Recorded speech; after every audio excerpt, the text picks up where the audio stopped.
Well, guys, I was not gonna film today, and then I'm sitting in the makeup chair getting my makeup done, and the hair and makeup girl's like, you really should, because you already have hair and makeup done, so why don't you make a video while you're at it? So for the people, you guys keep telling me on Instagram DMs that you want to see more vlogs, that you want to hear from me more about just life behind the scenes and know more about me personally. So here's an attempt to create a video on the fly and give you a little bit of behind the scenes. So just so that you guys know, like, why do you have so much makeup on, Marita? I'm very blessed and thankful that I was actually asked to be featured in the upcoming issue of Real Producers magazine for the Hawaii branch. If you don't know what Real Producers is, it's a local magazine. It's actually a nationwide magazine, but they do local editions featuring top producers in real estate, vendors and sponsors in the real estate industry, and loan officers and stuff. But it specifically highlights real estate producers, people who are selling a high volume of residential sales. And so in year 3 of real estate now, I'm still considered new,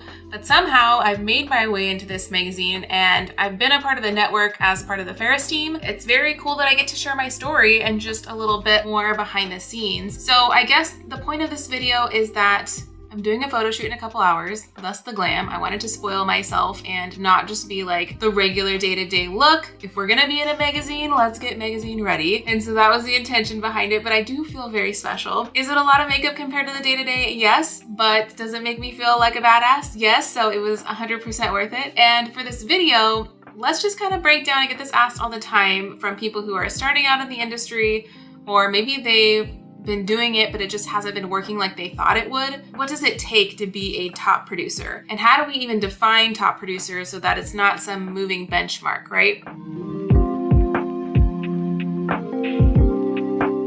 So to break it down, to me, a top producer is someone who's selling at least 10 homes a year minimum, depending on your marketplace. And so, of course, I'm here located on Oahu, and our price point is much higher. So if you're selling 10 to 12 homes a year, you're easily making 6 figures of income gross, right? Let's keep in mind, this is gross. If you're doing more than that, then you have a lot of cushion and you have a lot of wiggle room, and you can really navigate and leverage a full-time career in this business. On the mainland, I know it takes a lot more deals to make 6 figures because your commissions are just lower because of your price point, and that's okay. But I've been told time and time again, not to make excuses, but that Hawaii real estate is just different and it's a lot more emotional with the agents. Like, Hawaii is not a transactional state where you can just submit paper and let it fly. There is a lot of text messaging going on, a lot of phone calls going on between agents. And so it's not just like, here's my offer, thank you very much, see you at the finish line. There's a lot of dialogue that goes on along the way. So people have told me who have done real estate in the mainland that Hawaii is like that. People who have gone from Hawaii, gone to the mainland, said mainland real estate is so much easier than Hawaii with the way that agents communicate.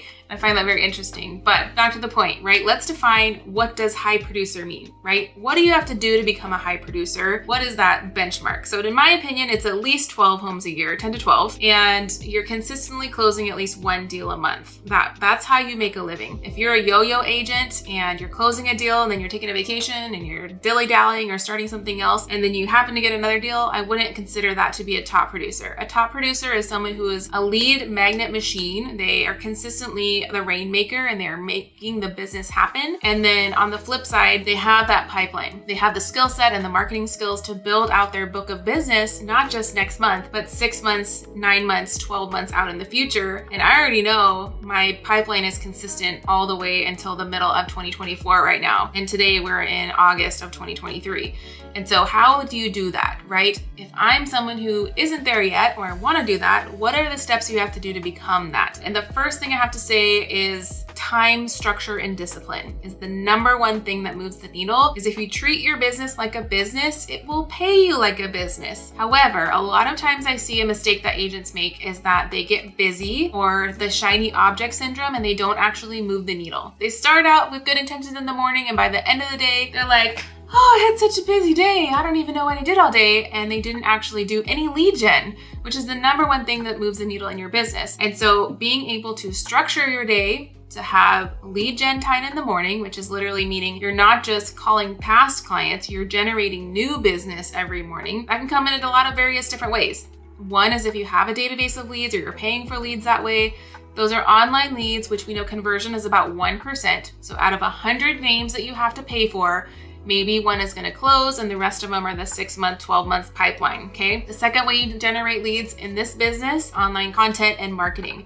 So I do this a couple different ways. I started a YouTube channel 2 years ago and now have over 100 videos on my YouTube channel. Last year, I closed over 7 million in sales from YouTube alone. And then Instagram is a big one. I'm daily participating on Instagram stories. I try to post at least 2 to 3 times a week to the feed, and I'm just constantly engaging in the DMs. There's a lot of conversations going on that you don't see on the face of Instagram, but I am having at least a dozen conversations in the DMs with clients, with agents, with vendors, with businesses, past clients, like my sphere of influence, all the time, just to stay relevant and share value. People call me a super connector because that's what I love to do. If I hear a problem, then I'm like, ooh, you need to talk to so-and-so. And if I know a new business is opening, then I'm gonna send it to someone else who I know is a foodie or like needs that business. And I'm just constantly trying to match make people, and it makes me become a really qualified source of information in my community. And then the third thing is funnels. So funnels is an easy way to say that we are creating lead magnets, or a way to capture someone's information online because they want what you have to offer them. So a lot of the times, and I'm sure everyone is familiar, but you aren't doing it yet, you click on something because of the freebie that's associated, or like, get on my email list and I'll give you XYZ. Okay, so that's the top of the funnel. Then they get into our email list and we can start to sell them something or educate them on something. So either that's a product or that's set an appointment with me, book a strategy call, have a lender consultation, like that's the middle of the funnel. And then from there, we kind of evaluate, well, how do we get to the end, which is an actual buyer or a seller? That comes through drip campaigns, that comes through email campaigns, that comes through your content being reinforced. And I think one of the real estate statistics is that for every lead, it takes 7 to 13 touches to convert that lead, if it's a cold lead. And so for me, how do those 7 to 13 touches happen? It happens through watching my stuff online, through getting my emails, through getting my text messages, through getting my calls, to coming to my events. And I'm not necessarily calling 7 times, I'm touching them 7 times through different various media sources, right? It is a little bit more complicated. And I think the top producers today are kind of in this transition where before I started real estate, you could literally like make your whole business through Zillow. Like that's what I was told. It was all through online leads and like click ads, basically Google leads, blah, blah, blah. And I think the agent of the future is a master online marketer, and you're gonna dominate in the space if you can figure out how to become a force to be reckoned with, or even just be consistent with the bare minimum. Everything in real estate with top producers or not producers is the 80-20 rule, and we know this. So 80% of the business in the entire industry is done by 20% of the people. Out of the 20%, how many are actually consistently generating business with online marketing? Half maybe. And then out of that, how many are actually creating so much value that it becomes someone almost feels bad for not working with you because you're giving them so much? Like that's where I'm trying to be, that top 1%, where I'm not just checking the box, I'm going above and beyond, and I'm literally listening to the feedback in the marketplace, or that you guys tell me on the comments and in my DMs that you want more information, or this one event you did was so helpful, can you do that again for so-and-so? That tells me like live feedback that it's working and I'm getting you the right information that you need. So as agents, you just need to embrace the fact that you are a marketer first who happens to sell real estate. That's the mindset that's going to separate you from the pack, and you have to get out of your comfort zone. The second thing I think, and I'm just going to go through 3 on this video. So first one is time discipline and becoming an online marketer. Those are kind of like the same. They're 2, but they're 1. We're going to call them 1 because your time management needs to revolve around your marketing. That's your lead gen time, okay? Second thing is going to be mindset, personal development. Yep, but we hear about it all the times in the sales industry.